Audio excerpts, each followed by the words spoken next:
జిల్లాకు సీఎం రేవంత్ రెడ్డి తీరని అన్యాయం చేస్తున్నారని తెలంగాణ జాగృతి అధ్యక్షురాలు కల్వకుంట్ల కవిత మండిపడ్డారు. పాలమూరు రంగారెడ్డి ఎత్తిపోతల పథకంలో భాగమైన కరివెన రిజర్వాయర్ ను సందర్శించి కవిత మాట్లాడారు. మహబూబ్నగర్ జిల్లాకు చారిత్రక అన్యాయం చేస్తున్నారని, జిల్లా ప్రజలు ముఖ్యమంత్రిని, కాంగ్రెస్ పార్టీని క్షమించరని అన్నారు. పాలమూరు రంగారెడ్డి ప్రాజెక్టులను సుప్రీంకోర్టు సస్పెన్షన్ లో పెట్టినా రివ్యూ పిటిషన్ వేయకపోవడం దారుణమని మండిపడ్డారు.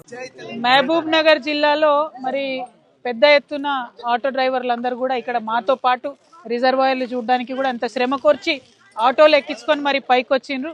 వారందరూ కోరుతున్నది ఒకటే, వివిధ జిల్లాలలో ఆటో డ్రైవర్లుగా ఉన్నటువంటి వారు, ముఖ్యంగా మహబూబ్ నగర్ లాంటి ప్రాంతాలు, హైదరాబాద్కి దగ్గరగా ఉండేటటువంటి ప్రాంతాల్లో ఉన్న ఆటో డ్రైవర్స్ వారు జీవనం గడవక ఇక్కడ జిల్లాలలో డిమాండ్ తక్కువ ఉండి ఒక ₹2 ఎక్కువ వస్తాయని హైదరాబాద్ పట్టణానికి అప్పుడో ఇప్పుడో వచ్చి వాళ్ళు ఆటోలు నడుపుకుంటుంటారు. శివారు ప్రాంతాల్లోనే ఎక్కువగా వాళ్ళు నడుపుకుంటూ ఉంటారు. మరి మీ ప్రభుత్వం, కాంగ్రెస్ ప్రభుత్వం అటువంటి పేద ఆటో డ్రైవర్లకు ఇచ్చిన మాటలన్నీ తప్పినరు. వాళ్ళంతటా వాళ్ళు కష్టపడి ₹2 సంపాదించుకుందామంటే మీరు దాడులు చేస్తున్నారు, కేసులు పెడుతున్నారు. నేను గౌరవ ముఖ్యమంత్రి గారిని గుర్తు చేస్తూ ఉన్నా, మీరు ఏదైతే ఆటో డ్రైవర్లకు 12,000 ఇస్తామన్నారో తక్షణం అది రిలీజ్ చేయండి. ట్యాక్సులు రద్దు చేస్తామన్నారు, అది రిలీజ్ చేయండి. ఇవన్నీ పక్కకు పెట్టి మీరు హైదరాబాద్కి వస్తున్నటువంటి వాళ్ళని కూడా కొత్త కొత్త రూల్స్ తీసుకొచ్చి వాళ్ళని ఇబ్బంది పెడుతున్నారు. అటువంటి ఇబ్బందులు దయచేసి గురి చేయకండి. మీరు ఒకప్పుడు హైదరాబాద్ ఫ్రీ జోన్ చేయాలని మాట్లాడినారు ముఖ్యమంత్రి గారు. ఇవాళ ఆటో డ్రైవర్లకు కూడా హైదరాబాద్ నగరం అందుబాటులో లేని పరిస్థితి వచ్చింది. మహబూబ్నగర్ జిల్లా వాళ్ళకు కూడా హైదరాబాద్ అనేటటువంటిది ఫ్రీ జోన్ లేకుండా ఉన్నటువంటి పరిస్థితి వచ్చింది. కాబట్టి దీన్ని మీరు తీవ్రంగా పరిగణించాలి. మీ ట్రాన్స్పోర్ట్ కమిషనర్ గారికి మీరు తొందరగా ఆర్డర్స్ ఇవ్వండి. రూరల్ ఆటో డ్రైవర్స్ జీవనోపాధిని కాపాడండి. Thank you. జై తెలంగాణ. సారీ,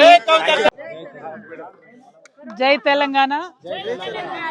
జాగృతి జనంబాట కార్యక్రమంలో 2వ జిల్లా మహబూబ్ నగర్కి ఇవాళ రావడం జరిగింది. మరి మహబూబ్ నగర్ జిల్లాకు నీరు ఇచ్చేటటువంటి వరప్రదాయిని కృష్ణా నది. అటువంటి కృష్ణా నదిలో పాలమూరు రంగారెడ్డి ప్రాజెక్టు తెలంగాణ రాష్ట్రం సిద్ధించిన తర్వాత డిజైన్ చేసుకోవడం జరిగింది. మరి చాలా పెద్ద ఎత్తున కేసీఆర్ గారి హయాంలో 80 నుంచి 90% పనులు పూర్తయిపోయినాయి. ఇప్పుడు 2 సంవత్సరాలు అవుతుంది కాంగ్రెస్ పార్టీ వచ్చి, ఒక్క అడుగు కూడా ముందు పడతలేదు. ఒక్క తట్టెడు కూడా మట్టి ఎత్తిపోయినటువంటి పరిస్థితి ఉన్నది. పొద్దున ఉద్దండపూర్ రిజర్వాయర్ పోయినాం, అక్కడ అదే పరిస్థితి.